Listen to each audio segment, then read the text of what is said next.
India versus England 5th test match అయితే ఈ రోజు నుంచి స్టార్ట్ కాబోతుంది. సో ఈ మ్యాచ్ అయితే జూలై 31 నుంచి ఆగస్ట్ 4th వరకు అయితే జరగబోతుంది ద ఓవల్ స్టేడియం లో. సో ఈ మ్యాచ్ అయితే రెండు టీమ్స్ కూడా ఇంపార్టెంట్ మ్యాచ్ చెప్పొచ్చు. ఈ మ్యాచ్ లో ఒకవేళ ఇండియా విన్ అయితే మాత్రం సిరీస్ ని 2-2 తో సమన్ చేస్తారు. ఒకవేళ ఈ మ్యాచ్ ఇంగ్లాండ్ గెలిచినా కానీ డ్రా అయినా కానీ ఇంగ్లాండ్ అయితే సిరీస్ విన్ అయిపోద్ది. ఇక ఇంపార్టెంట్ మ్యాచ్ లో రెండు టీమ్స్ కూడా చాలా ప్రాబ్లమ్స్ ఉన్నాయని చెప్పొచ్చు. చాలా ప్లేయర్స్ కొంచెం ఇంజూర్ అయ్యి రూల్ అవుట్ అయ్యారు, అలాగే కొంతమంది అన్అవైలబుల్ గా ఉన్నారు. ముందుగా ఇంగ్లాండ్ టీం గురించి చూసుకుంటే వాళ్ళ ప్లేయింగ్ 11 అయితే ఆల్రెడీ అనౌన్స్ చేసి చూడొచ్చు. సో లాస్ట్ టెస్ట్ మ్యాచ్ ఆడిన 4 ప్లేయర్స్ అయితే ఈ టెస్ట్ మ్యాచ్ ప్లేయింగ్ 11 లో లేరు. సో అందులో ముఖ్యంగా చూసుకుంటే వీళ్ళ captain Ben Stokes. So last match లో చాలా ఓవర్లోడ్ తీసుకున్నాడు అని చెప్పొచ్చు. బౌలింగ్ లో చాలా ఓవర్స్ వేసిండు, 5 వికెట్ ఆల్ కూడా తీసిండు, అలాగే బ్యాటింగ్ లో కూడా సెంచరీ స్కోర్ చేసిండు. అలాగే వాళ్ళ ఫాస్ట్ బౌలర్ జోఫ్రా ఆర్చర్ కూడా లేడు ఈ మ్యాచ్ లో. అలాగే Brydon Carse, Liam spin bowling all rounder కూడా ఈ మ్యాచ్ లో ఆడతలేడు. సో ఆర్సీబీ స్టార్ బాయ్ అయిన జాకబ్ బెతల్ అయితే ఇంగ్లాండ్ తరపున ఈ మ్యాచ్ లో అయితే ఆడబోతున్నాడు. ఇక మన ఇండియా గురించి చూసుకుంటే రిషబ్ పంత్ అయితే ఇంజురీ కారణంగా రూల్డ్ అవుట్ అయిపోయిండు. జస్ప్రీత్ బుమ్రా కూడా 3 మ్యాచెస్ ఆడిండు ఆల్రెడీ సిరీస్ లో. హెడ్ కోచ్ గౌతమ్ గంభీర్ అయితే చెప్పిండు ఓన్లీ 3 మ్యాచెస్ ఆడిపిస్తాం సిరీస్ లో అని.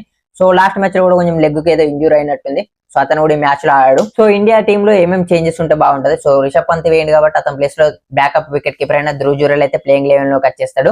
ఇక శార్దుల్ ఠాకూర్ ప్లేస్ లో కుల్దీప్ యాదవ్ తీసుకునే అవకాశం ఉందనుకుంటున్నా. అలాగే అన్షుల్ కాంబోజ్ కూడా అంత స్పీడ్ వేస్తే అంత ఏం ఎఫెక్టివ్ చూపెట్టలేదు కాబట్టి అతని ప్లేస్ లో ఆకాశ్ దీప్ వచ్చే అవకాశం ఉంది. అలాగే జస్ప్రీత్ బుమ్రా ప్లేస్ లో అయితే హర్షదీప్ సింగ్ ని ట్రై చేస్తారు లేదా చూడాలి. సో అతన్ని ట్రై చేస్తే కొంచెం లెఫ్ట్ ఆర్మ్ వెరైటీ కూడా యాడ్ అవుద్ది.